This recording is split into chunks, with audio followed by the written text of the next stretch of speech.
Bon, c'est Omar Niang, porte-parole du jour pour la jeunesse de la grande majorité.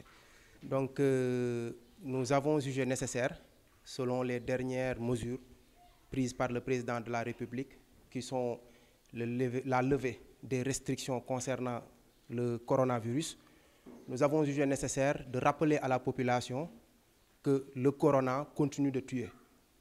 Et pour le rappeler, mais aussi les accompagner, nous avons mobilisé nos moyens pour leur doter de masques et de gel hydroalcoolique. C'est donc que vous voyez aujourd'hui, nous allons les distribuer à la population mbouroise pour en même temps les sensibiliser, mais aussi pour leur rappeler que le coronavirus est toujours là, bien vrai que le président de la République a bien rappelé qu'on doit vivre avec ce virus. Donc il est nécessaire de rappeler toujours à la population qu'on doit respecter les mesures barrières. Donc il n'y a plus de couvre-feu, nous ne sommes plus dans l'état d'urgence sanitaire, mais nous devons continuer tous ensemble à lutter contre le coronavirus en quoi faisant? En respectant les mesures barrières. Nous avons un lot très important qui se compte par des milliers de masques que nous allons distribuer à la population mbouroise. Nous comptons le faire dans des points focaux comme les écoles et les autres entités qui regroupent surtout la jeunesse qui souvent n'ont pas assez de moyens pour pouvoir se doter du minimum nécessaire pour le respect strict des mesures barrières contre le coronavirus. Donc, toujours pour répondre à la vision du président de la République, notre cadre s'est réuni aujourd'hui pour proposer un cadre qui permettrait à la jeunesse de pouvoir bénéficier des opportunités qu'offre le président de la République.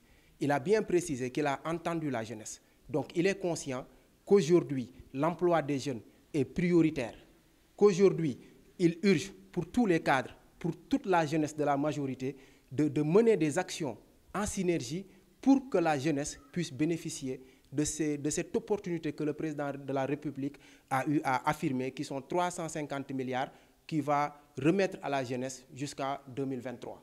Donc il va déjà décaisser 150 milliards.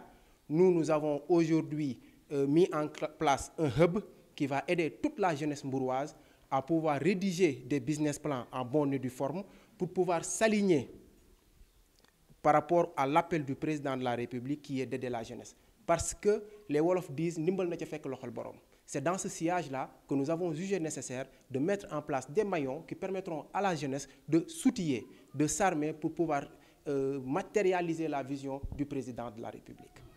Tout à fait, on ne peut pas faire un discours de nihiliste. Il y a des choses qui existent. Il y a déjà des efforts qui sont en place. Mais force est de reconnaître que nous avons une population qui, à 70%, sont des jeunes. Quand on a une population qui est à 70% des jeunes, il faut une vision qui mette en priorité la jeunesse. Donc je pense que cette réorganisation de la dynamique en place qui s'inscrit dans la vision du président de la République, il ne manquera pas aux autres DG et qui ont des postes de responsabilité de mettre les moyens nécessaires pour que cet appel du président de la République puisse se matérialiser. On a eu récemment des nominations pour la jeunesse mbouroise et nous félicitons ces personnes qui ont des postes de responsabilité et qui mettent leur savoir, qui mettent leur disponibilité au service de la jeunesse, mais aussi nous disons que ces efforts-là doivent continuer, ces efforts-là doivent être boostés et je pense que l'appel du président de la République s'inscrit dans ce cadre. Il y avait bel et bien des choses qui se font pour la jeunesse, mais quand même, il y a des manquements. Et pour satisfaire ces manquements, nous avons jugé nécessaire de nous regrouper, de mettre en place un circuit qui permettront à ces personnes responsables de pouvoir accompagner et aider la jeunesse. Vous savez, dans l'histoire de la médecine, quand il y a pandémie, la résolution vient toujours des vaccins. Donc, il urge et il est impératif que la population doive se vacciner. On reconnaît qu'il y a une désinformation.